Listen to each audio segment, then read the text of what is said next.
All right, we are live again for another Ask Me Anything here at We the Governed. My name is Glen Morgan, and if you are new to the program, this is basically it's a live stream. You can ask me any question you want. No guarantees that I'm going to be able to answer it, or that you'll even like the answer that you get from me. But if you do decide that you're going to ask a question, just try to make it, try to use the @We the Governed so that it'll be easier for me to pick your question out of the the area there, either depending on what type of screen you have, it's either to the left or it could be down below where you can type in your question. But if you put the @We the Governed, a lot of times there ends up being a lot of commentary back and forth in the question area in a lot of these live streams. And it's a little bit harder for me to find your question sometimes if you don't do that. So if you can remember to do that, it'll just make it a little bit easier for me to spot your question as we go along in the program. Now, a lot of times what happens is at the very end of the program is when everybody starts throwing all their questions at me. So I'm trying to get to every question that you send me in the order in which you send them. But basically, that's the best way to communicate to me, and I'm going to try to do my best to interact back and forth with you as best I can as we move ahead. Now, just a quick update. I know I promise people sometimes that give them a sense of some other things that are coming up that I'm going to be doing. This Thursday, I'm going to do another live stream. I usually only do one of these a week, but this is an unusual week for a variety of reasons. So I'm going to be doing another live stream Thursday evening. I'm anticipating doing it at 5:30 as well. And then the following Wednesday. So I know normally and historically I've tried to keep these on Tuesdays at 5:30. But this week I'm going to do two, and then next week I'm going to be doing one on Wednesday at 5:30.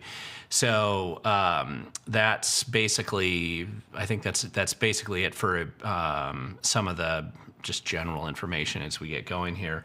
The other thing I was going to mention is that I will be speaking at the Kitsap Lincoln Day Dinner, which is April 12th out in Bremerton. So it's at the golf course out there. Look up the Kitsap Canada Republicans. If you want to find any more information and you want to buy tickets or you want to go there, I'd be happy to meet you and see you there. I'm not going to get into too many more details about the other presentations I'll be doing after that because we'll have a couple live streams between now and then.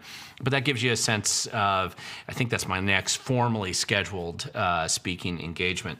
If I saw you Saturday night at the Clark County Lincoln Day Dinner just a couple nights ago, thank you for coming up and introducing yourself. There were a lot of good folk there. It was a very energetic group there in Clark County. I barely got back in time. I was taking my daughter on a tour of a college back east. And so again, we got back just in time to be able to do that. If you were in Grays Harbor, I'm sorry I could not get out there and speak at your Lincoln Day dinner. Originally, I didn't think I was going to be able to make that at all, but I was able to get back in time for the Clark County event that I had actually scheduled before I had scheduled the college tour with my daughter. So that ended up working out fairly well. But it was just it was a crazy and busy week for me last week, just running around and doing that. If you've had kids that are looking at colleges, you know the difficulties that you end up having when you're trying to go through that decision-making process for them.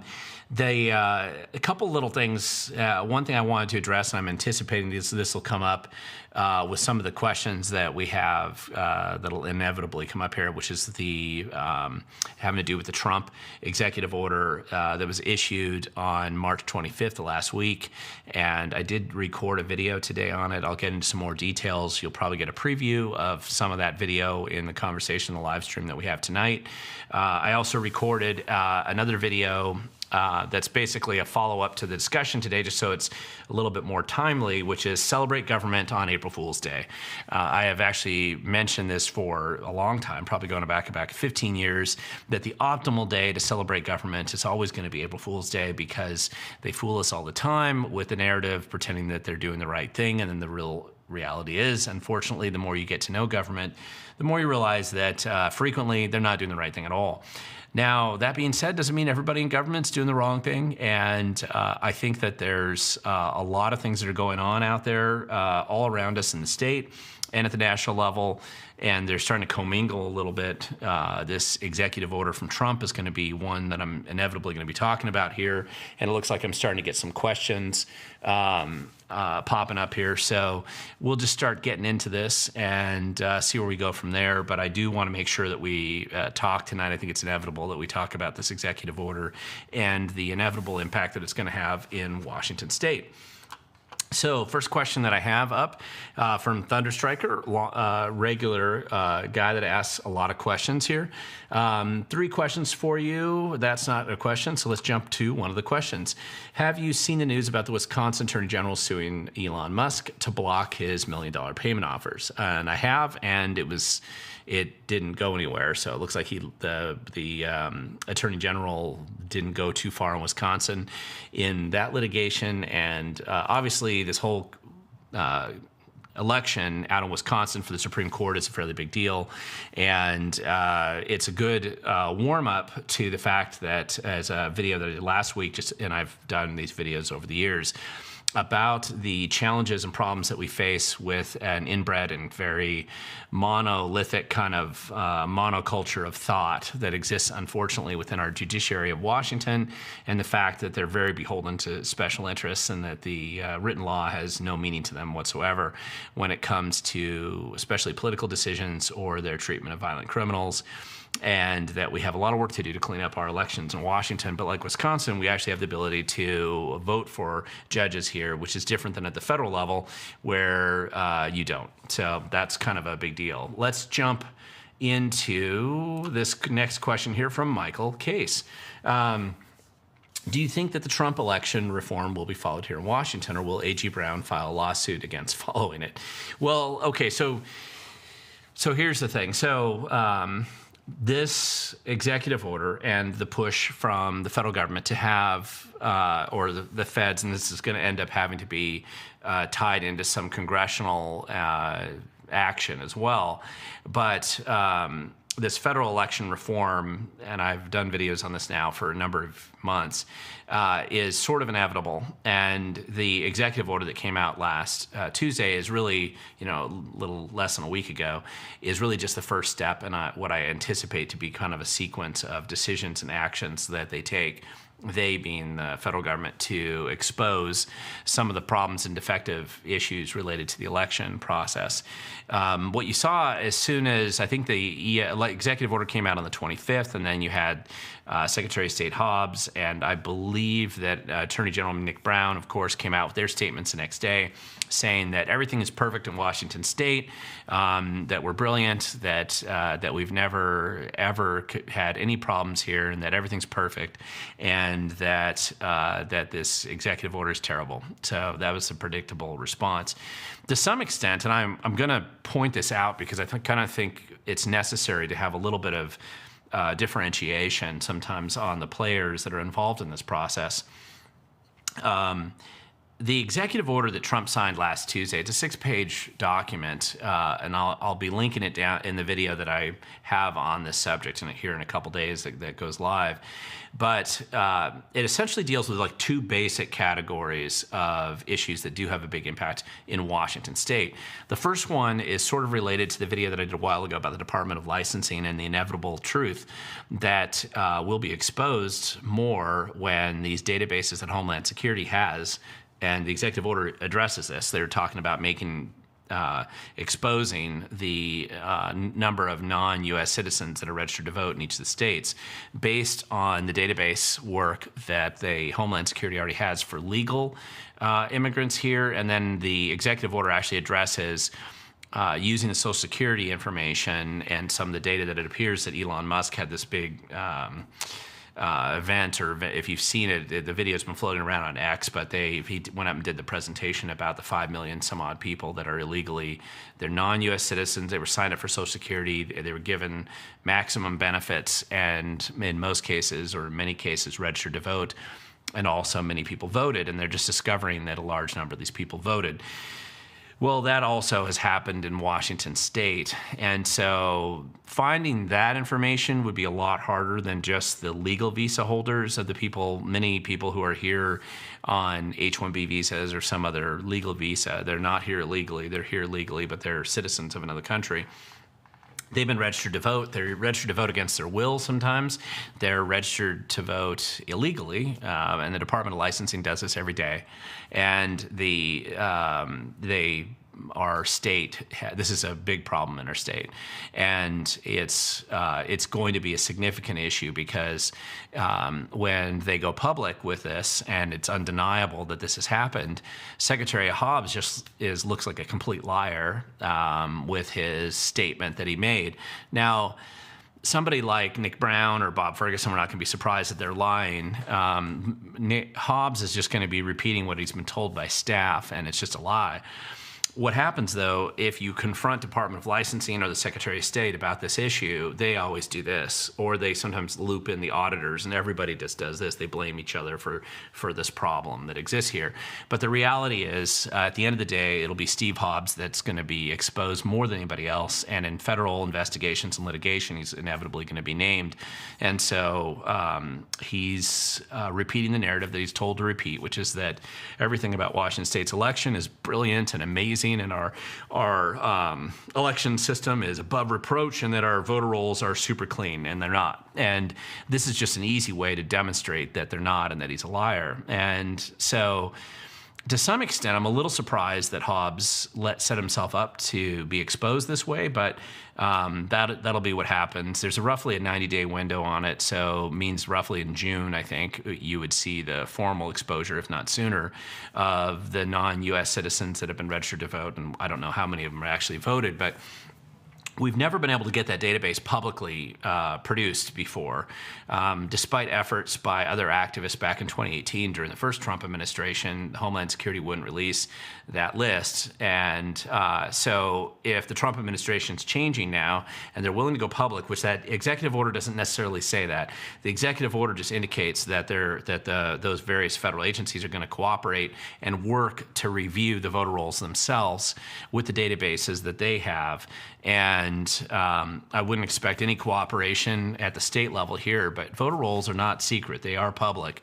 And so this is where I think there's going to be some substantial problems in Washington State for the people that have been lying for so long. But what they'll all do is they're going to shift the blame.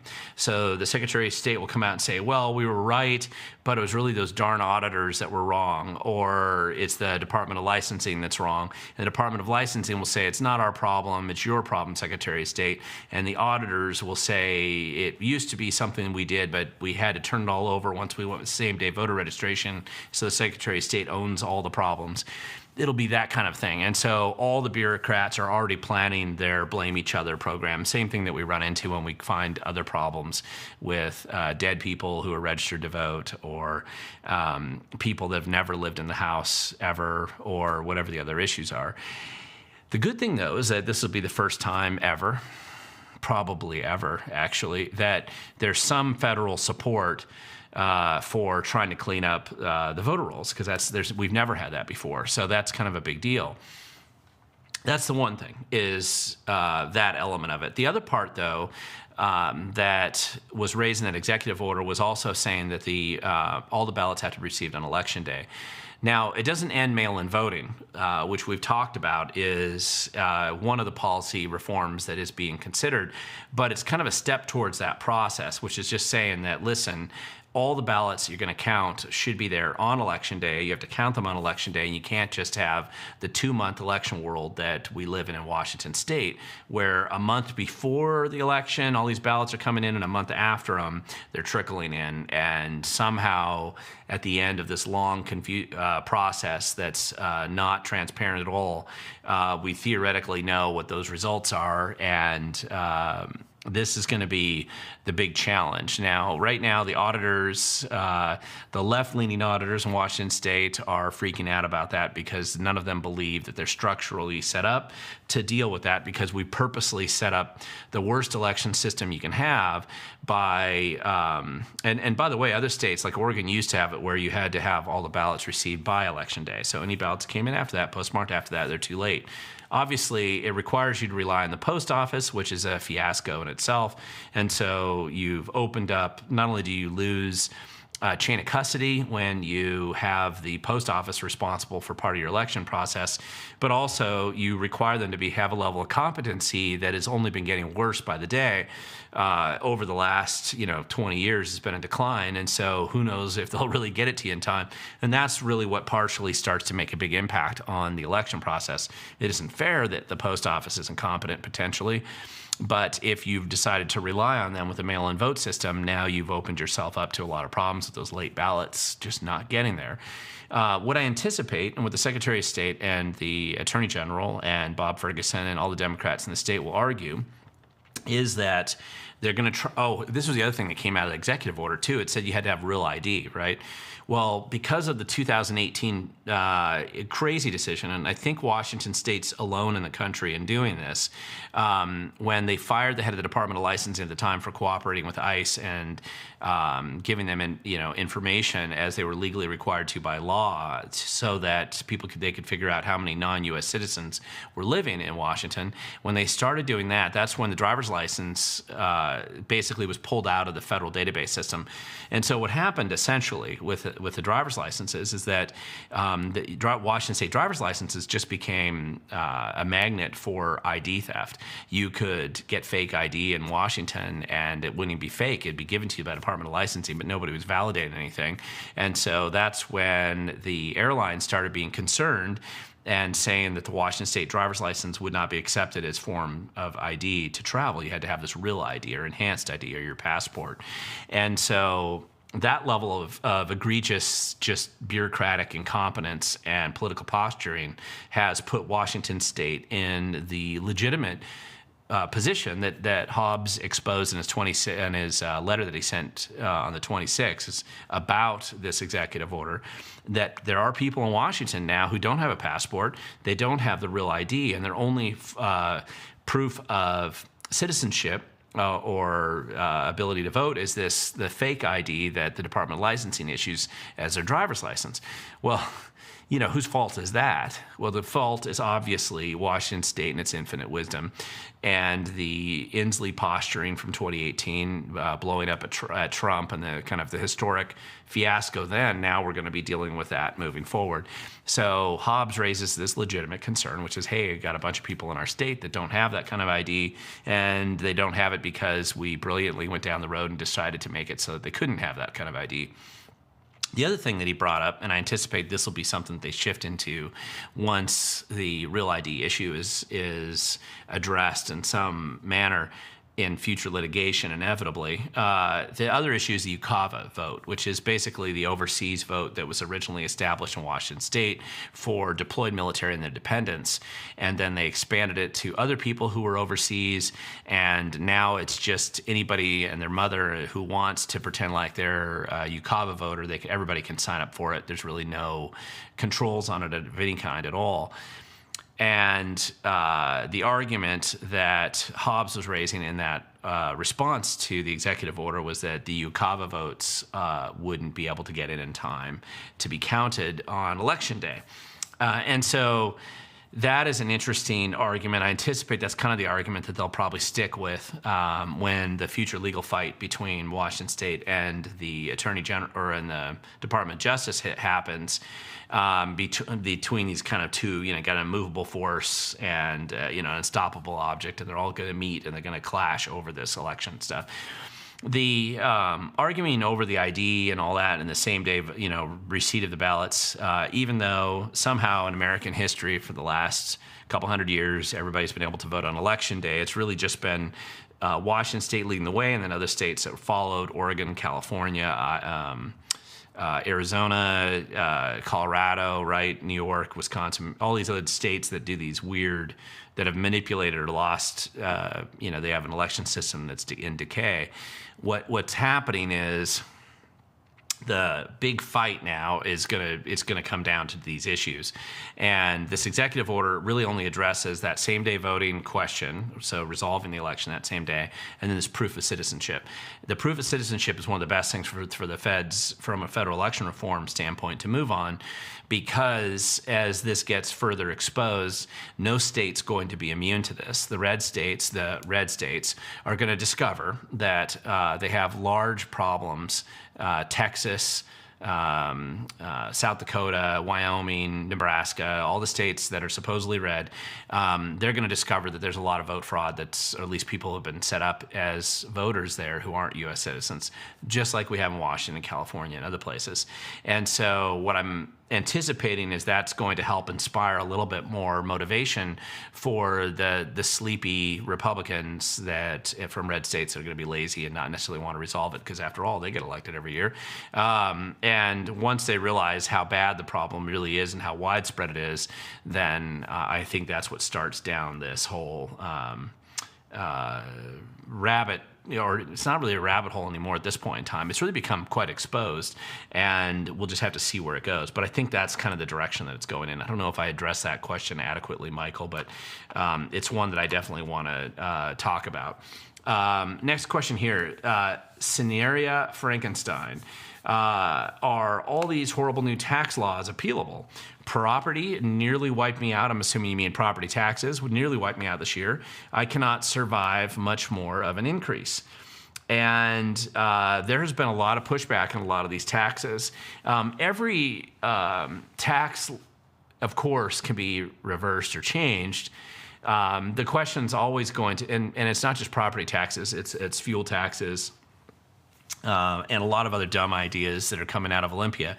Everything can be reversed out, of course. The property tax formula probably needs to be revisited in our state, because it's become weaponized by the assessor's office coordinating with the Department of Revenue, and the formulas that they're using essentially to inflate and artificially inflate the value of property, and therefore increase, kind of basically watering down what the millage rate calculations would be, and then essentially building up to bigger taxes than what most people can afford. This has been a long, ongoing problem for certainly the last 15 years or so. It's just people are starting to notice it more now. Plus, I think the Republicans ended up getting... they thinking they were smart, negotiated a stupid property tax increase, thinking it wasn't an increase because they just weren't smart enough to actually be aware of the formula they were looking at. And I think sometimes this is back when the Republicans did have enough of a majority, not a majority, but they at least were, it was a split Senate. And so in order for it to pass, they needed Republicans to join with them. And these Republicans were willing to do it because they thought they understood what they were voting on. But they didn't, and they were lied to. And being lied to is a common occurrence in Olympia. And so they were suckered into going along with a change in formula that inevitably allowed the big practical increase on property taxes to go up. So that's what we're going to be dealing with. Jason, good afternoon. Glenn, will the tax increases pass, and how will they give non-citizens weapons to be police officers since they're a prohibited person? Yeah, I don't know on this non-citizen thing. I mean, you saw, so there's just, there's a bill that was passed that, or I don't know that it's been passed actually. It's been proposed. I don't think it's actually gone through yet. And I'm not sure it's going to go through, but it's the one that says that you can be a police officer without being a U.S. citizen, and I don't think that's going to make it. And but the tax increases, I don't think that all of them are going to get through. I think a lot of them will probably die. There's a lot of fights going on in Olympia right now. At the end of the day, the big fight is always going to be the budget, and the taxes are always part of that. There's kind of a desperate overreaction that you're seeing in Olympia from the hard left, which is most of the Democrat caucus in both houses right now or even if they aren't necessarily hard left, they're at least catering to the hard left because they're afraid to step out of line. And you got to put yourself in their shoes a little bit if you're the Democrat Party. With Act Blue collapsing right now, with the inevitable advancement of some kind of election reform, and certainly the exposure of the problems with Washington State's election system, and the drying up of all these federal grants, a lot of money that gets filtered into the campaign coffers or the back pockets of the politicians and their support apparatus, they're really going to be fairly desperate because they don't really know how to win elections without that money and that type of support. And so they're going to be desperate to hold on to whatever support they're going to get in kind of a changing landscape of elections. And a key part of that for them are public sector unions, because that's about the only entity left standing when a lot of this other money dries up, because a lot of those are funded by tax dollars filtered through state agencies, the Washington Education Association, SEIU, these other public sector unions, AFSCME. And so they become the last group that really has a lot of money and some level of ground game to actually assist the politicians, the Democrats anyway, in getting reelected. So the giveaways that Inslee had going on his way out as governor that he kind of dumped in Ferguson's lap, that's $5 billion, which were basically increases, pay increases. It's just a giveaway to the union. That's $5 billion by itself of the deficit or shortfall that we supposedly have in the state. Now, we don't really have a shortfall. We have a massive increase in the budget, and then the taxes are dropping that they were getting originally from the taxes, and so the projections are showing that drop to continue, which I think they're understating the collapse of the tax increase or the tax collection process. And so they're short, not because they're really short. They're short because of what they want to get. And there's no bigger grifter class than the public sector unions in negotiating these bloated kickback schemes that they have. Because after all, you give them a big pay raise, they build their war chests, they funnel that war chest in to help and get Democrats elected, who in turn give them big pay raises. And this is the virtuous this is the cycle. It's not virtuous. It's kind of a terrible grifting operation, but that's what it is. And they're the last people standing in the sense of being able to politically support the campaigns of the Democrats. So this is a problem for them. So the Democrats are overreacting to Trump, and when they're not keying Teslas or throwing Molotov cocktails at Teslas, they're desperate to try to find in kind of the shifting sands of the political world where they can get their future political power from. And this is going to be what these taxes are mostly about. But I think a lot of them probably won't get through, but we'll have to see which ones do. Let's see. Mike Brady, gas prices are going up again. Has Ferguson and his cronies raised another gas tax? I know they're proposing one, or is it the seasonal change of transitioning blends of gas? Okay, that's a good question. Most of what you're probably seeing there isn't so much the proposed tax increase that you're hearing about right now. It hasn't gone through yet, but it has been proposed. I think it's a nickel or 6 cents a gallon. It doesn't matter. We already have one of the highest gas taxes in the country, and it's just another burden of money that absolutely will be squandered if the state gets its hands on it. But it wouldn't go into effect until next year, I believe, the way that it's structured right now. Or it could go into effect maybe later this year. I don't remember what the exact implementation is. It hasn't passed yet, so a lot of things get negotiated between now and if it even passes. What you are seeing is the Climate Commitment Act scam that Inslee rammed through on his way out the door. That's affecting the price of fuel behind the scenes because it adds about 40 cents of what you're paying right now for per gallon is that hidden cost of the Climate Commitment Act. Now, that's 100% scam right from the beginning. I mean, all that money is just squandered and wasted. It's a slush fund that politicians get a handout to their friends. friends, including future employers or future consulting contracts. We've seen a number of politicians in Washington State who benefit personally from this stuff. So Inslee most likely will probably be working for somebody who benefits from this CCA kickback scheme that he dumped on us as governor. And obviously Ferguson defended it because he sees it as a big slush fund that he can use now that he's governor. And so Ferguson did all the scam language changes on the ballots to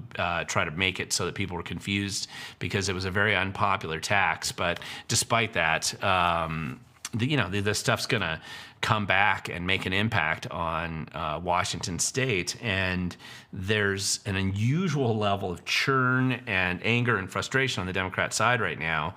And I think it's important to understand that because they're hitting this inflection point that I don't know what it's going to mean exactly, but like I said, if they're not burning up Teslas, which are mostly owned by other Democrats, they're melting down over Trump. They're freaking out over money not coming into the state, or Act Blue going away, or the elections being fixed. So to some extent, as I mentioned before, the Democrat policies that were proposed in Olympia are the equivalent of a child's temper tantrum at a legislative level. And there's a lot of chaos. Again, most of the dumb stuff has died, but there's still some alive, which is kind of a follow-on here to Mike, what you were already saying there. It raises the price of gas. However, so I would say you can write up about little over $1 of your gas price right now is directly related to Washington State's dumb policies. So, but that's how it is. Stuart Carmichael, I already thought we were at rock bottom with Inslee, but now, do you see any chance that Trump-Musk can help Washington State's issues? How can it be legal that our Gov, I'm assuming you mean Gov, can ignore voter-approved initiatives? Well, it's not about them ignoring voter-approved initiatives. What they're trying to do is change those initiatives, but that's a separate battle. Let's separate because you really have two questions here. The stuff that Trump and Musk are doing, really it's Musk, right? Because he's been empowered with that team that's kind of coming together and digging into a lot of stuff behind the scenes. And remember, we've talked about how you can expose corruption and fraud and waste and abuse in the state, doing a lot of work as an activist, and you can.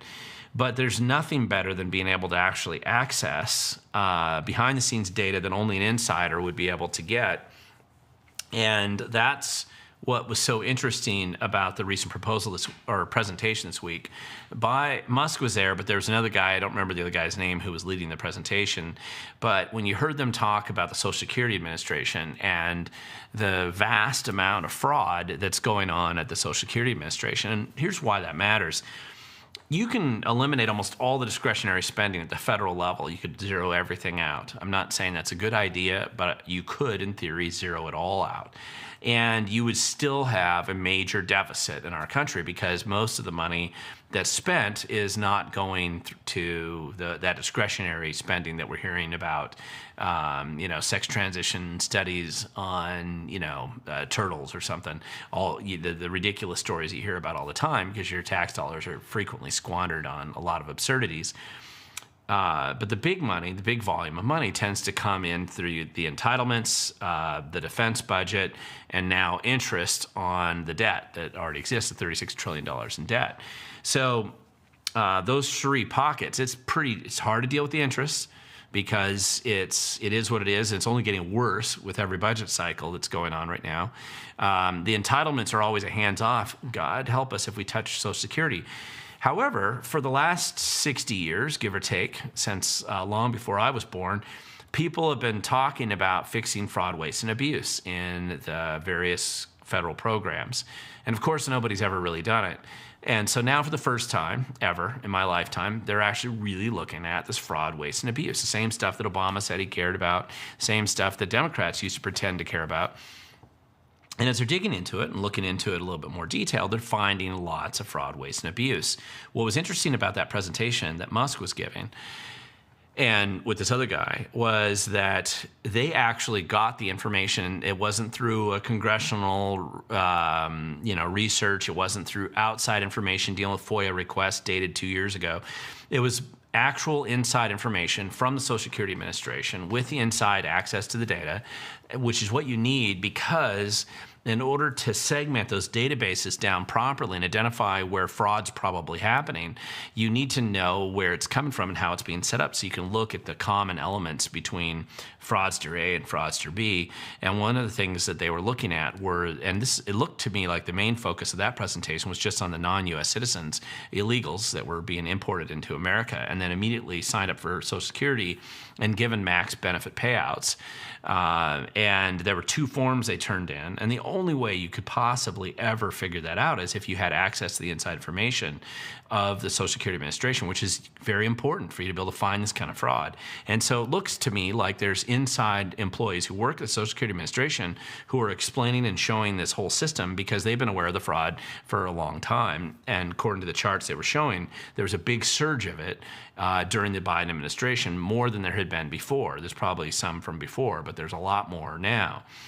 And so it's a whole new category of fraud that's concealed behind the untouchable entitlement, which is a beautiful place to steal money because nobody's going to really question the overall program.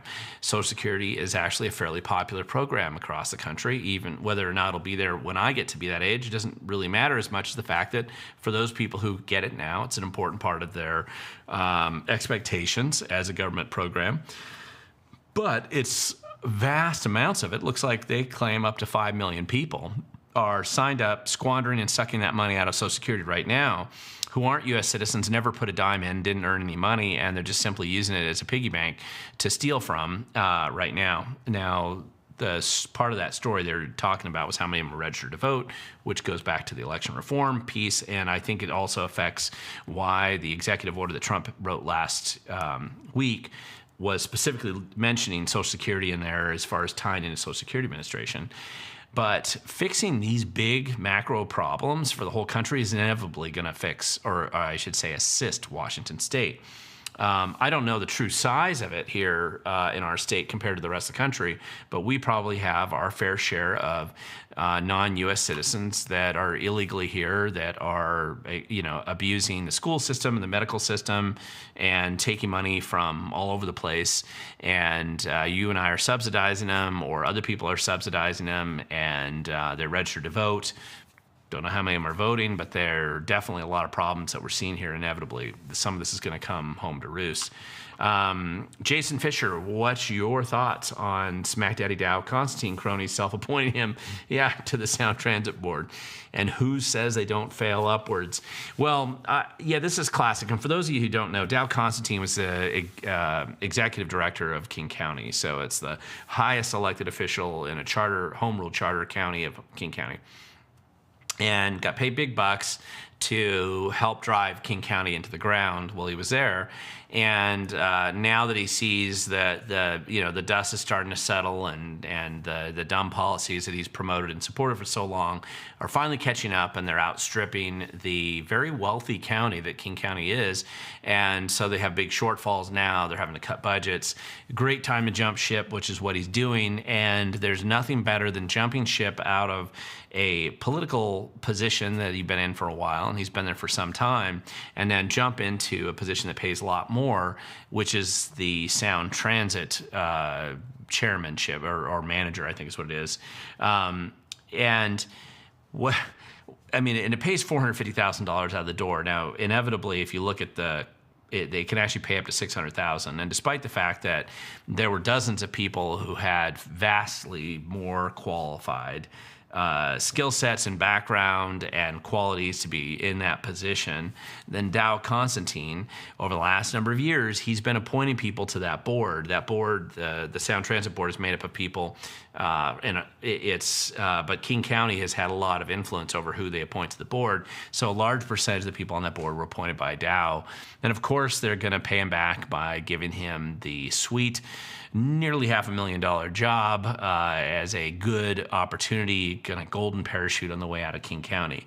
Now, Sound Transit is such a grifting scheme. It's the biggest grift in a world of grifts. Billions of dollars squandered on one of the most useless forms of public transportation Washington State's ever been able to create for itself. It's not even the 1% that rides it, and it's a complete boondoggle. But it's a perfect place to go and get a $500,000 job for nothing. And all your friends that you appointed owe you, and that's their big payoff, is to put you in that place. Totally corrupt, openly corrupt. At least we all know that the corruption's so obvious it really helps. But it inevitably, I'm curious to see where Sound Transit in particular goes, because the fiasco of all of the light rail train systems that we have in the country that have just become money pits all over the place, whether it's C-Tran down in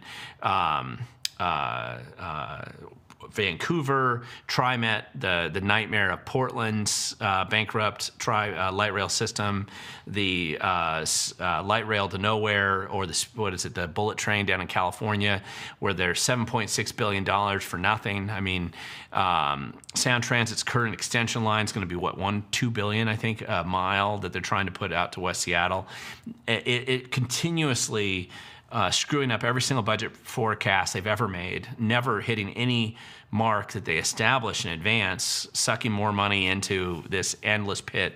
If you remember, if you are a longtime Seattle resident, you might remember back in the days when you could drive up to Seattle, and I was a kid, I remember this, and a bunch of these roads had like dead-end overpasses, little rebar sticking out, like they had built the road up to a certain point, and then it just stopped. And I always wondered, like, why did they, somebody just were they not planning? As a kid, you don't necessarily know why these dead end parts of the road are left hanging in the air. But inevitably, at some point in time in the past, Washington ran out of money, and they couldn't finish the transportation projects that they had planned in their heads. And so it just sat there, wasn't finished for decades.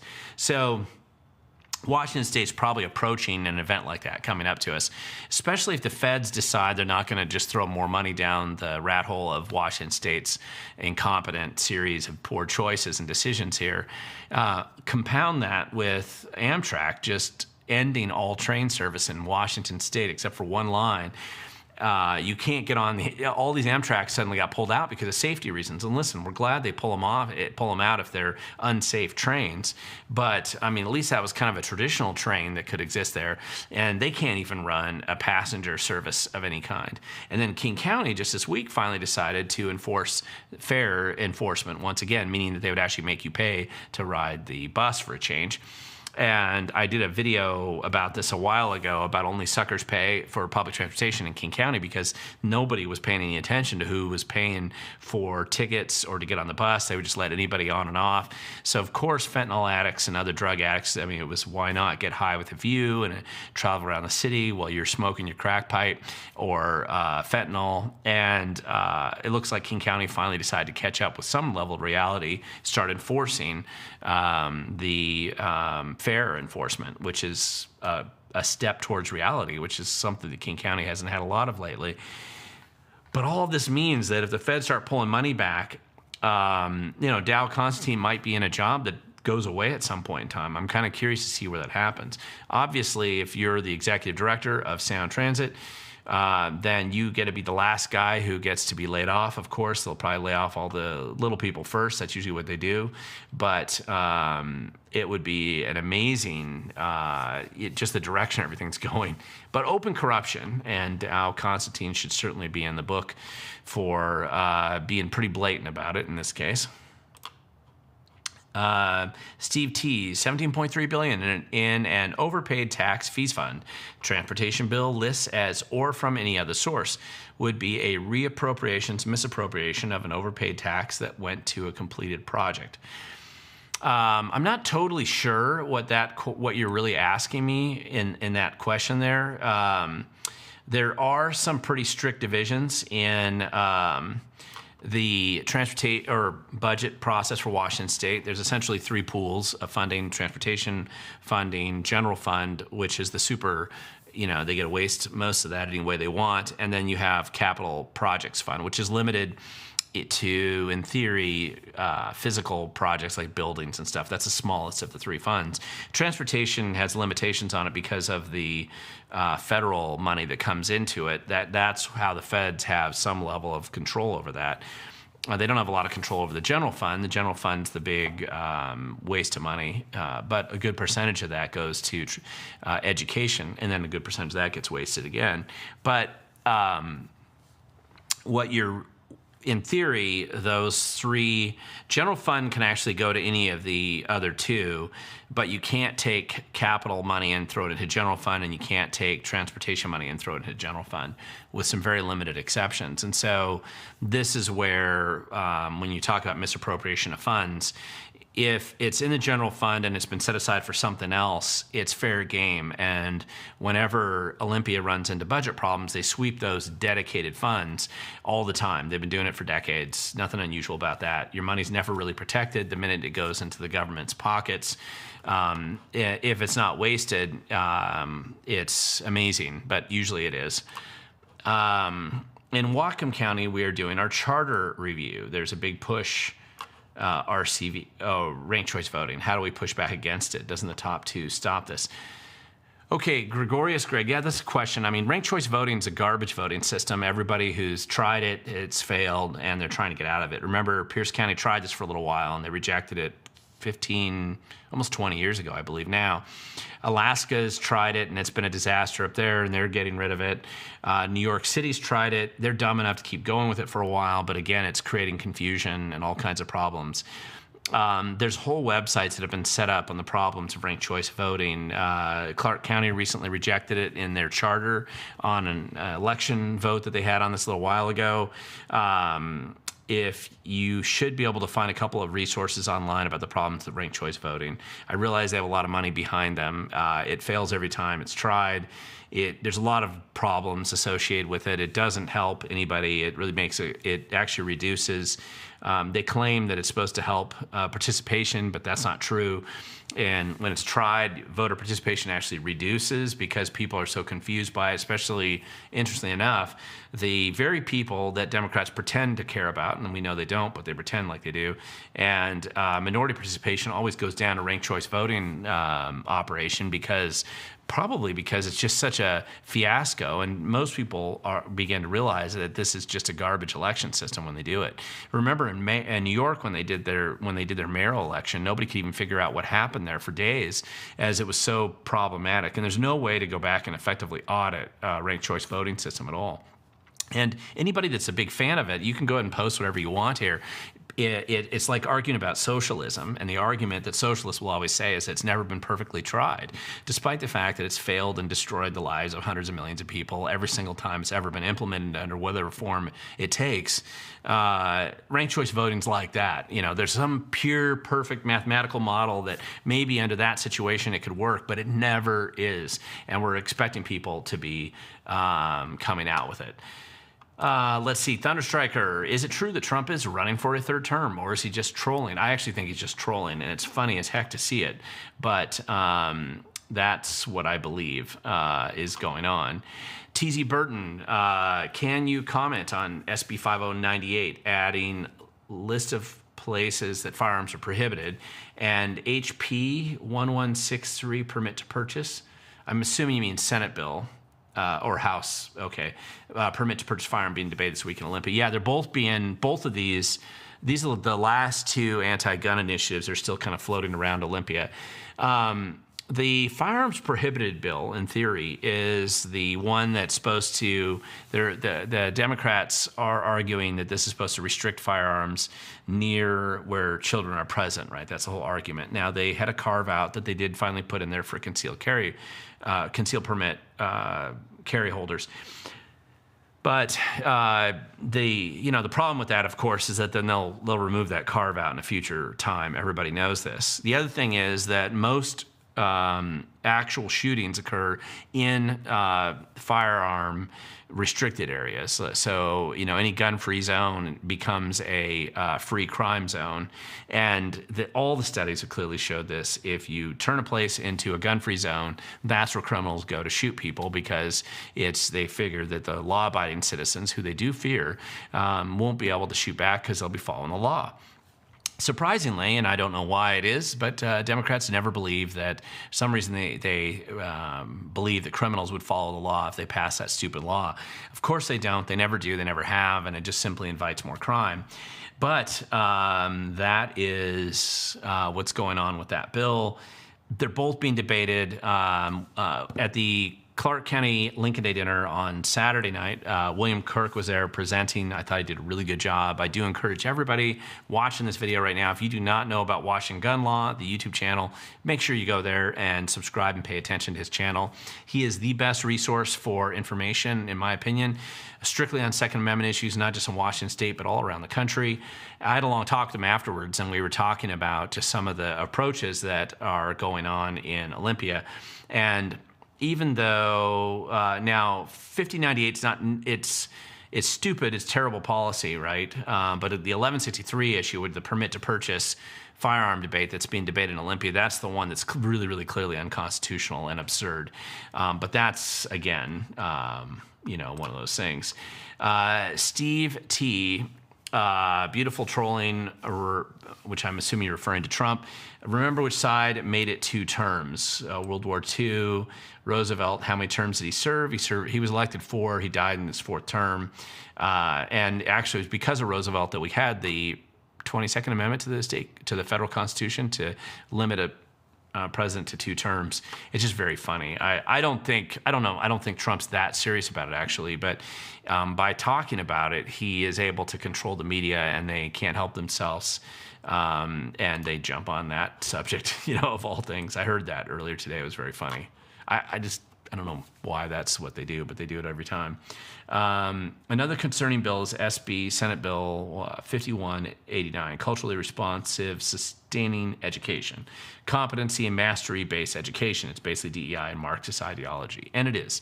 But that's another dumb bill. I don't even know the status of that one, so if you know the status, go in and throw it in here.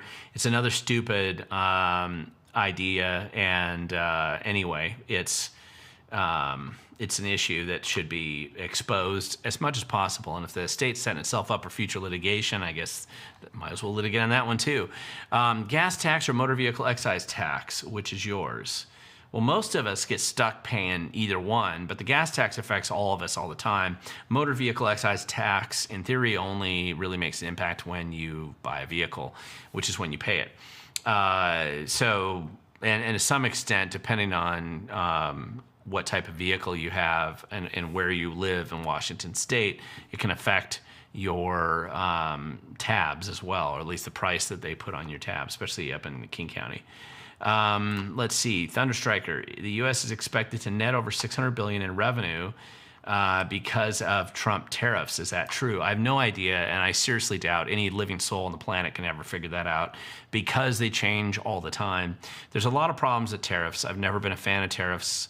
I do think that they're effective to use as either negotiating tools or reciprocity for countries that scam their own tariffs, whether it's a VAT tax in Europe or whatever it is they do. So trying to equalize so that everybody's in the same playing field is a reasonable theory.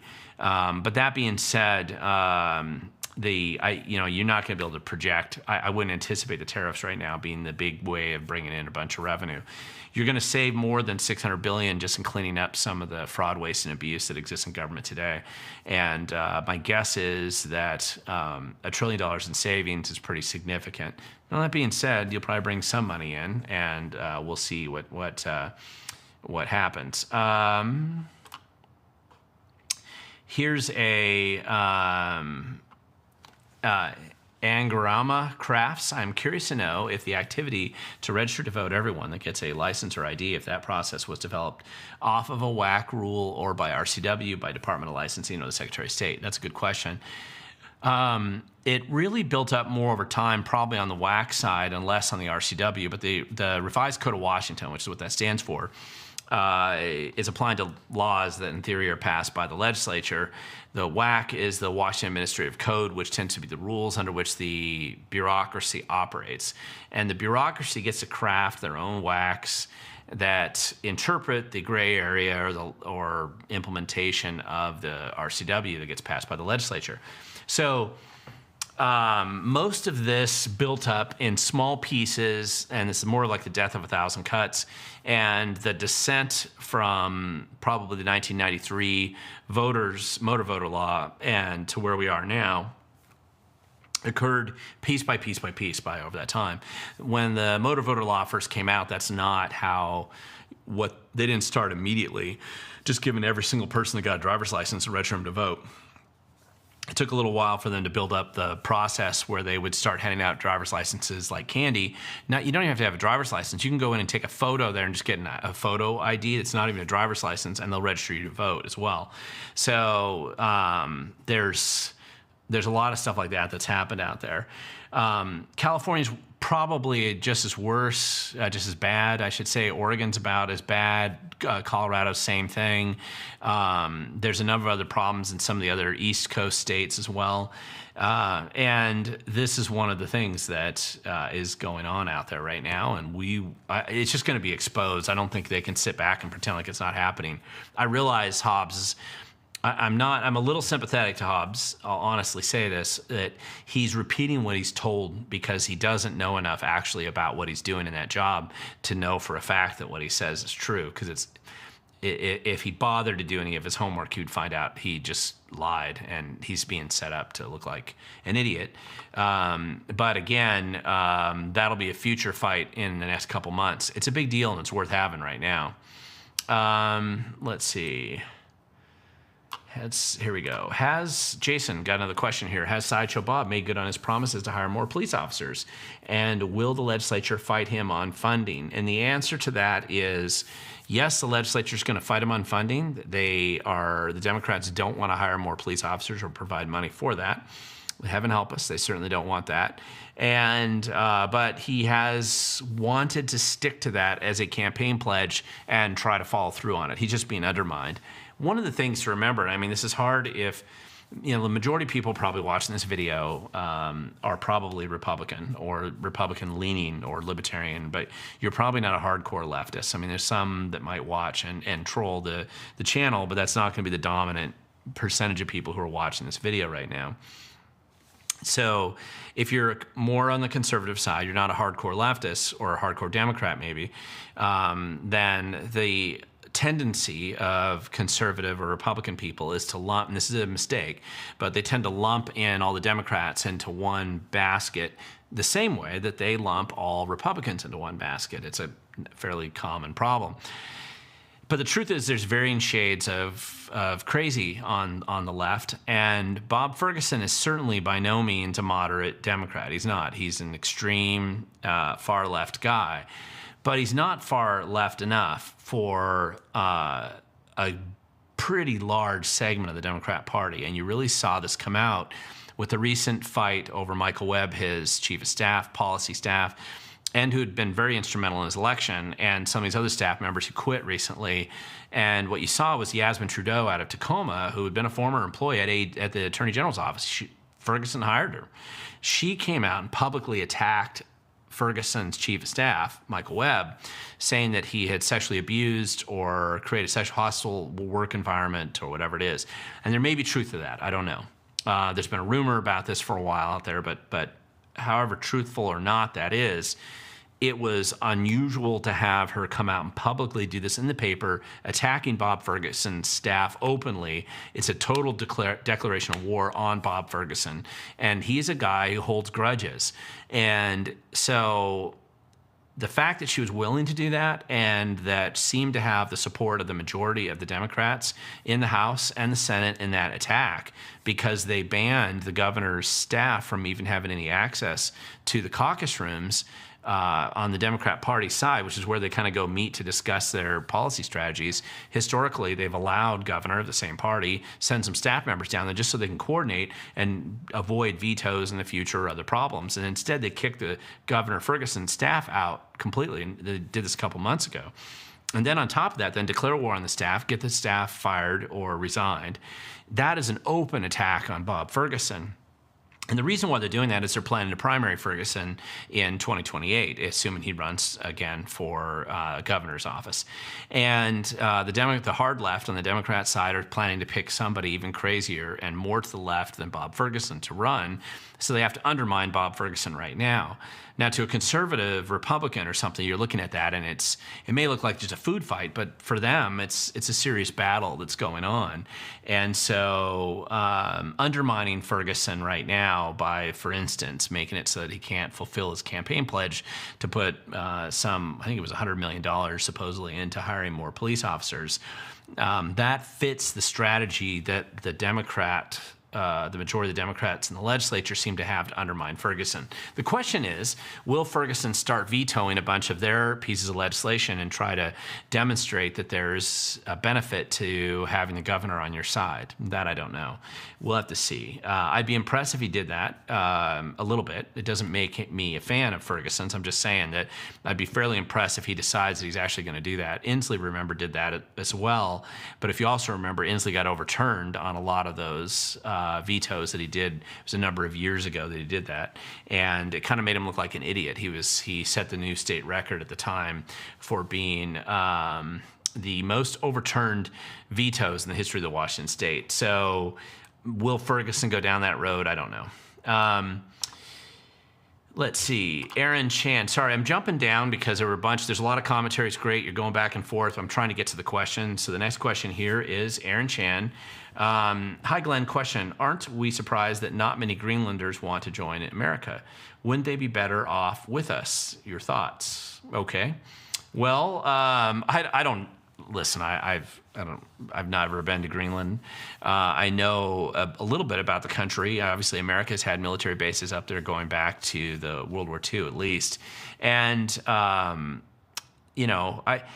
don't know that it really matters whether Greenlanders want to become American or whether they just want to be independent. I do think independence is in their future. It seems likely.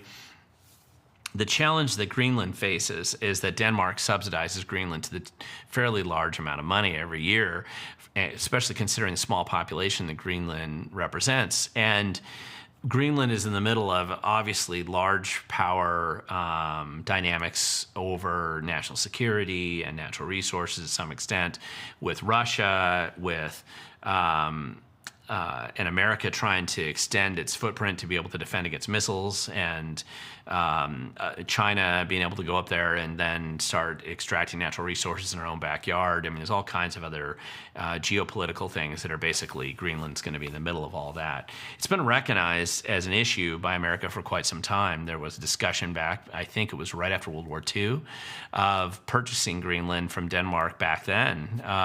But Denmark has essentially provided a roadmap to the Greenlanders to become independent, and they seem to be moving down that road.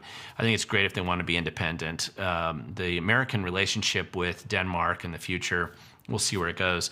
I'm really not, it doesn't really matter if they want to become American or if they just want to work with us very cooperatively and let America invest a lot in their country. We'll see where it goes. So I'm not really that surprised. I mean, most people, if you think about it, where you live, you really don't want, you want to be some independent, and they may feel that independence is certainly better. There has been a movement there for independence from Denmark for a long time, but the question is where it goes from there. It's sort of like this discussion with Canada becoming part of America, which is kind of funny in that there's been a movement in Canada and America for a long time, but especially in Canada over the years, in some provinces of Canada, to become part of America. Now, that sounds like heresy right now because the Canadians are all excited about Trump calling them a 51st state. But even if you go right now up in Victoria, I was up there with my kids a couple years ago, and I went into one of their museums, and the guy, it was this big mansion there, and upstairs was this whole thing about how the main founder there, who had the house had been his originally. He had been, this would have been back in I think the 1920s or something. He had been organizing a group in British Columbia that was going to help British Columbia join with America and become another part of America, I'm assuming a separate state. The way the Articles of Confederation are set up in Canada and what they passed in 1867, I think, is when Canada became its independent country. You know, they have all these provinces, like we have states, and some of those provinces would probably be good fits for America. Saskatchewan, Alberta, things like that, where there's they're relatively conservative. There's a lot heavily integrated into America. Others, like Quebec, probably would be not so good in integrating into America. So would that really happen? I don't know. I worked in Canada for about a year. This is going back in the 90s. And I lived in Vancouver, BC for a good percentage of that year. It was a high-tech company up there at the time. I was like their American guy, but I had to go up there and stay in Vancouver quite a bit. And got to know a lot of Canadians, good friends. I can't see the majority of Canadians deciding they want to become Americans right away, but at the same time, there are parts of Canada that probably would be, and so I don't know. We'll see what happens. That's just kind of funny. Greenland is a smaller situation, but we'll see what happens. Samantha Bush here at We the Governed. You just needed to add the extra D there. Otherwise, you tried. They had a couple of men on Fox this morning reporting how this state, I'm assuming Washington State, is still putting boys in girls sports. Is that going to make a difference? Yes, it is. It's going to make a big difference because especially Chris Reichdahl's just crazy and insane push on this policy. Nobody has declared war on girls' sports more aggressively than Chris Reichdahl. And you, right next to him on this one is Bob Ferguson and Nick Brown. So they've decided this is a hill they're going to die on. And it's helping generate the attention from the federal feds on this issue, similar to what Maine's experiencing right now. And I have to imagine at some point in time, self-destruction in Washington State's government is going to add up enough that you'll convince the Trump administration somewhere along the way to actually do something serious about Washington State. If you go back to my video from 4 months ago when I was talking about one of the big impacts that the Trump administration could have in Washington State is who they appoint to the U.S. Attorney's Office in both Seattle and Spokane, the two offices that exist out here. At this point in time, they haven't officially appointed those replacements yet, and I'm sure it's partially because of a battle on the blue slip issue in the Senate, which is kind of a prerogative that the federal senators have, where they can reject appointments by the president in their respective state. It's not a law. It's just been viewed as a benefit that senators have. And if the Trump administration decides to overrule that and just ignore those senators, that could be a big deal. Now, that still requires enough Republicans to go along with it, and the Republicans are resistant to do that in the Senate because they as well felt like they used that same ability to reject appointments that maybe Obama or Biden administration want to do in their states. And so they're familiar with that, why that matters. But, we live in unusual times, and so I could see the Trump administration overruling that. And if we get aggressive U.S. attorneys out here on top of the AG, the federal attorney general, focus on a couple of these issues. And the big issues that Washington State is setting itself up for is destroying girls' sports and election fraud type problems, or at least registering non-U.S. citizens in the election process, giving tax dollars to non-U.S. citizens, illegals in particular, and also DEI endorsement, so the diversity, inclusion, equity, the DI agenda, by pushing that kind of race-based agenda, and because we have colleges like PLU, which is currently under investigation, and Western, and UW, and some of these other schools that could also pull funding from that. There's really an opportunity that the feds could pull a lot of money from the state of Washington, and we're setting them up to pay more attention to us so that we aren't the backwater state anymore. Right now, we're not the main focus of DC, but we could become one if our political leadership keeps doing this. So we'll have to see what happens. Okay. Chris M., you're asking, has Congress passed a fee schedule for late tax, late fees for not paying property tax?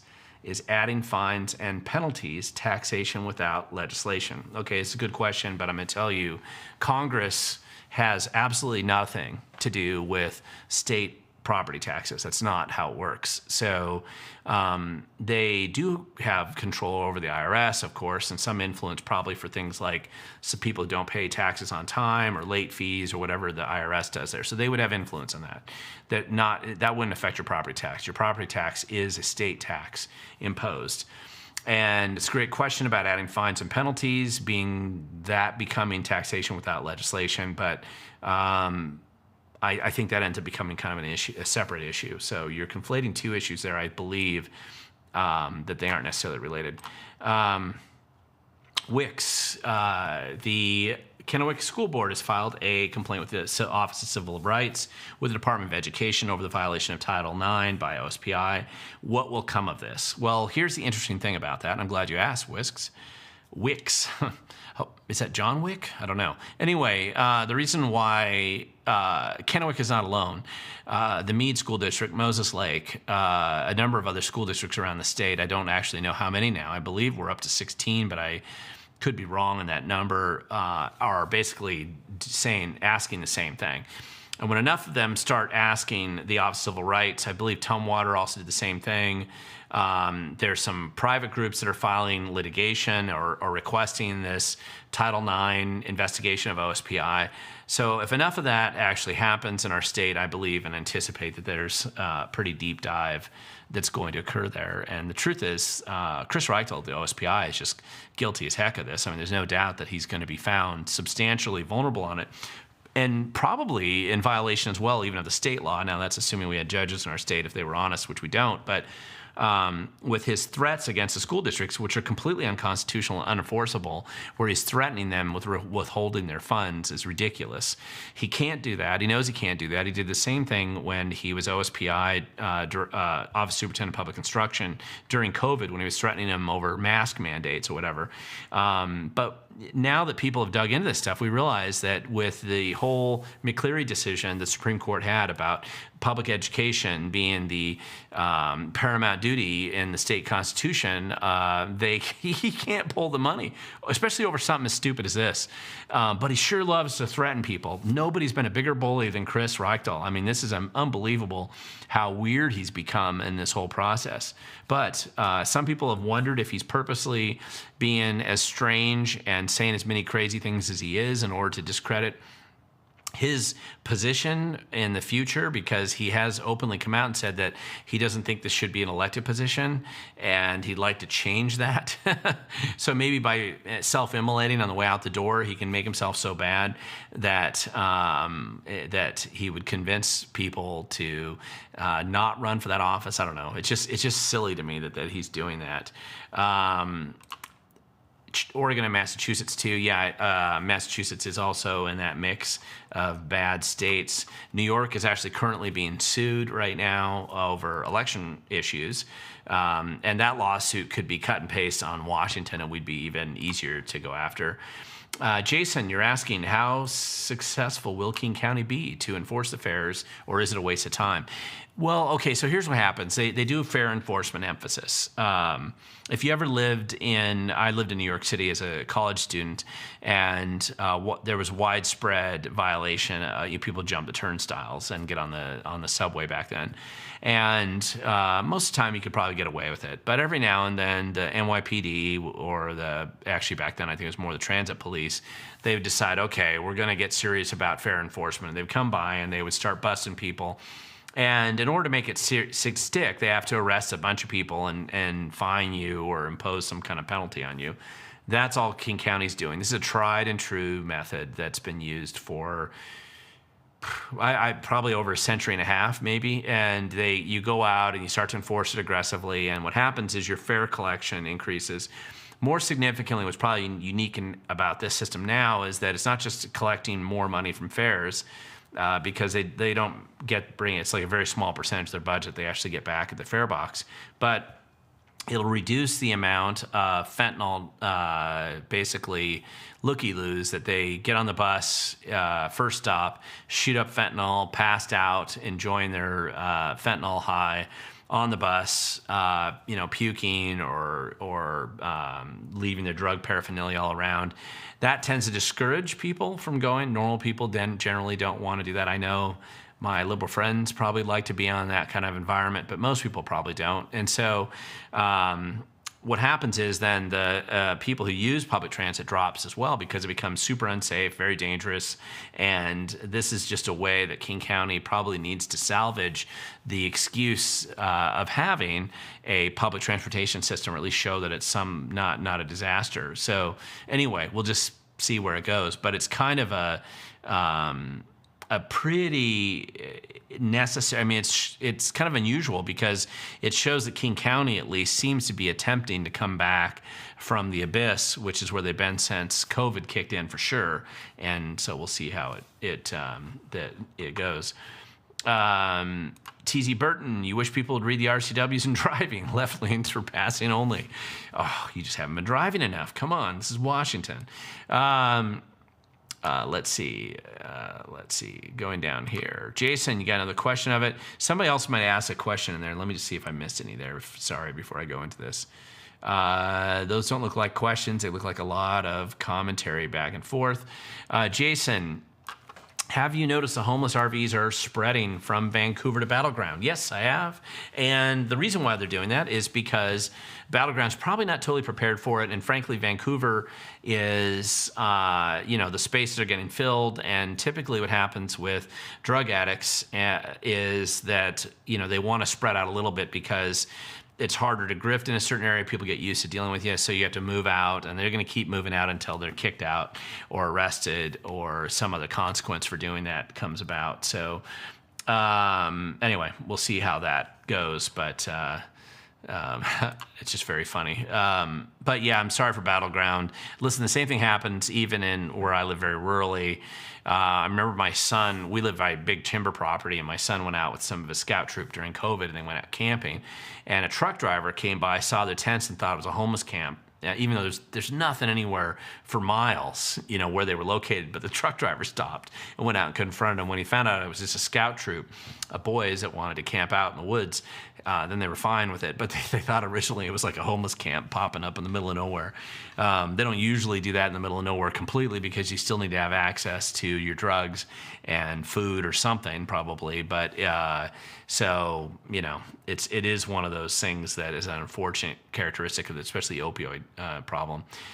T.T. Burton, didn't Washington State Democrats ban bullying in schools? Yes, they did, and I guess they failed because bullying still happens. However, that was a policy they had a while ago. It was a number of years ago that they passed it. I mean, listen, they say that they're going to ban stuff like that, but it doesn't really work. It tends to just implement another layer of bureaucracy over the school system without, you can still ban, or I should say, you can still have consequences for bad behavior. Bullying would be included in that. And how you define bullying, of course, might be a bit of a different battle. But I think that just because you pass a law doesn't necessarily change anything. The bigger problem in the school system, of course, is just the rapid dumbing down of the whole thing, turning it into some kind of a experiment in lower quality education, making so that there's no discipline in schools, which simply helps also lower the quality of education. Remember, Reichdahl is getting Chris Reichdahl, the OSPI guy, he's getting all bent out of shape about somebody daring to remove boys from girls' sports and making them compete against other boys. But he doesn't care at all about the total collapse in Washington State's school system when it comes to grades or skill sets or accomplishments. That he doesn't seem to care about. So they demonstrate their priorities by their actions, and it's one of those problems that we see, but at least they're telling us what to do. I blame I blame Abel. Yeah, great. I think this might be my last question for the day. Let me see. I might have a couple more down here. Well, I'm going to make this the last question because of the time. What political agenda should conservatives focus on in Washington State? In other words, which battles are we most likely to win? There's three basic platforms, in my opinion, that the Democrats have gone insane on and completely counter to probably where 80% of Washingtonians, if not 90% of them, really are. Number one, their bizarre and obsessive approach to helping criminals have an easier time in Washington State and encouraging more criminals to come here, which has led to an explosion in an opioid epidemic. We're one of only 4 states, according to a recent study, where the opioid epidemic's actually getting worse. Most states are finding ways of making it better instead of worse. Our state is doing its best to make it worse, or at least we're on that path. We have been up until recently. And that isn't how most people, it doesn't matter what you call yourself, a Democrat or Republican, but I mean, normal people are going to think that's a dumb thing to do. This has historically happened to the Democrats before when they went super soft on crime in the 50s, 60s, 70s, 80s, kind of leading up to a big crime wave that was going on even in our state at the time. And that's what allowed Giuliani to be elected in New York City when there were only 15% of the city declared themselves as Republicans at the time. And he was ran as a Republican and then cleaned up the city right away.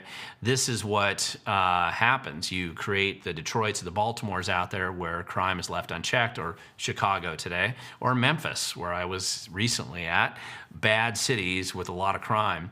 And when Democrats run these cities, they just do a great job of destroying them. And so crime is a big part of it. And I think that if I was a conservative and as a politician and policy maker, I would focus on addressing that issue. Bob Ferguson's clearly aware of it. That's why he's changed his tune on law enforcement, because he was no friend of law enforcement or public safety when he was an attorney general. He suddenly changed his tune when he was running for governor because he's running polls and he knows it's a loser. Even the city of Seattle now, they're trying to reverse their anti-defund the police or their defund the police campaign that they had 5-6 years ago. Now they're recognizing the fiasco that that's become, and so they're already planning a proposal to reverse it. So everyone's aware of that, but yet you wouldn't know it by how the Democrats are acting in Olympia. That's number one. Number two is the total war on girl sports that is so obviously unfair and ridiculous. It's not about boys that are confused and they want to be girls. None of that stuff. You can still, people can, you're always going to have eccentric behavior out there and gender dysphoria going on. But to abuse girls and allow it to happen, have the adults basically require that to happen and encourage bad behavior by boys who want to simply go out and beat up on those girls in those sports when they can't achieve significant athletic success on their own. That's clearly unfair. And, we've had Title IX for a long time as far as girls' sports in America. So you have multiple generations now of families that grew up in they may have practiced girl sports. I had 2 daughters that played varsity athletics in swimming, wrestling, and cross country and track.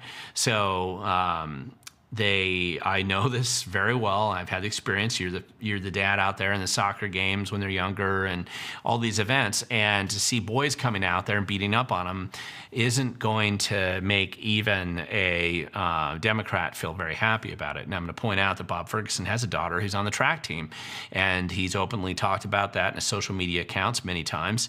And Bob Ferguson wouldn't be happy if a boy came out and decided to beat up on his daughter out there either.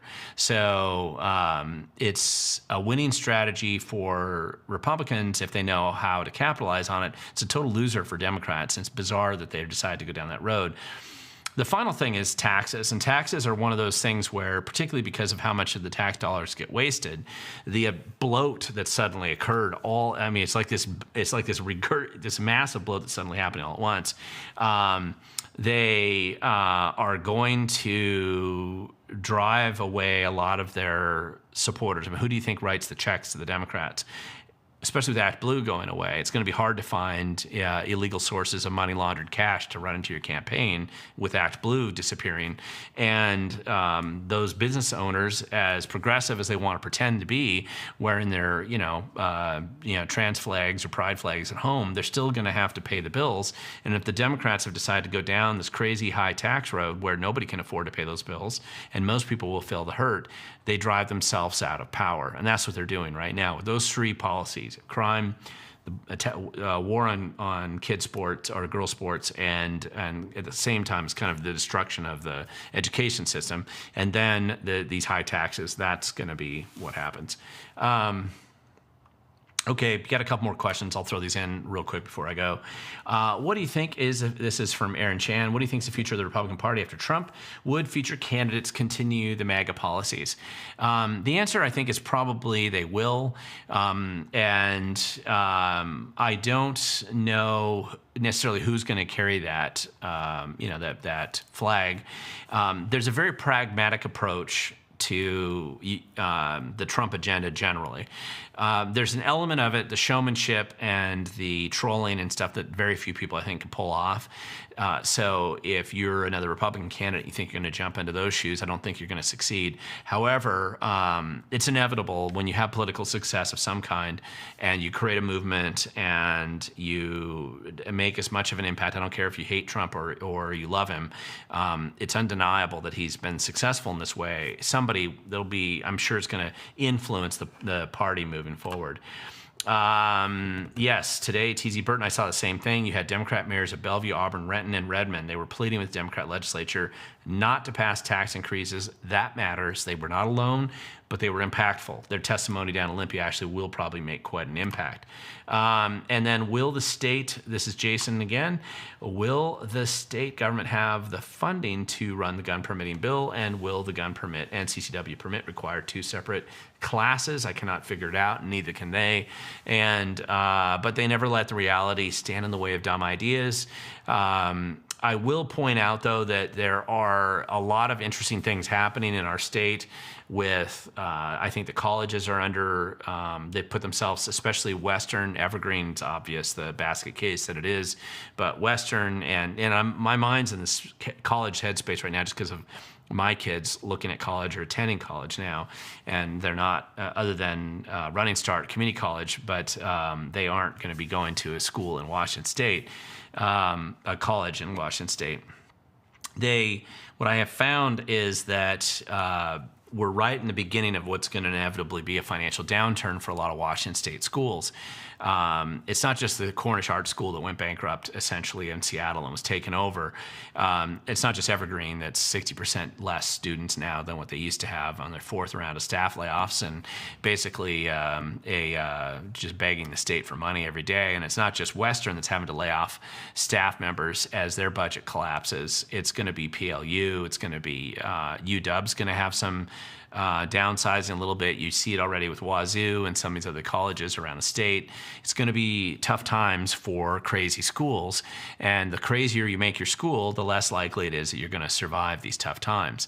So some of these schools probably just need to fold. UW's not going away, but I mean, Western could follow Evergreen. They seem determined to try to do so.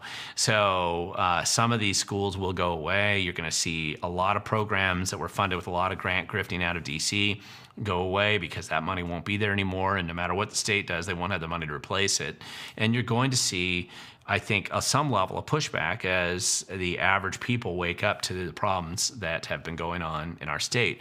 I do think this federal election reform, initiated in part by this executive order, it's inevitable. The train's moving forward on this. From what I can see, it's going to be impactful in our state. So with that, don't forget, tomorrow's April Fool's Day, the day to celebrate government. Everyone should celebrate it for what it is and for the clownish chaos that they've introduced out there. And we will have to see where it goes. It's going to be interesting times in Washington and elsewhere. You're not alone. There's things like this happening all over the state, all over the country. Don't think that this is actually as unique as you think it is. We've made and been able to make headlines out here in Washington. It's still a great place to live. I love living in Washington, even if our political class is crazy and deserves to be mocked at every opportunity. But stay safe out there. Thank you guys so much for watching. Don't forget, we'll be doing another live stream later this week on Thursday. I actually anticipate having quite a bit to talk about then. And between now and then, I should have a couple videos up that might give you a little bit more to talk about. Tomorrow will be my Celebrate Government video today, and then I'll be talking about the executive order in a little bit more detail. Hope all's well, guys. Thank you so much for watching and for asking all your questions out there, and we'll see you next time.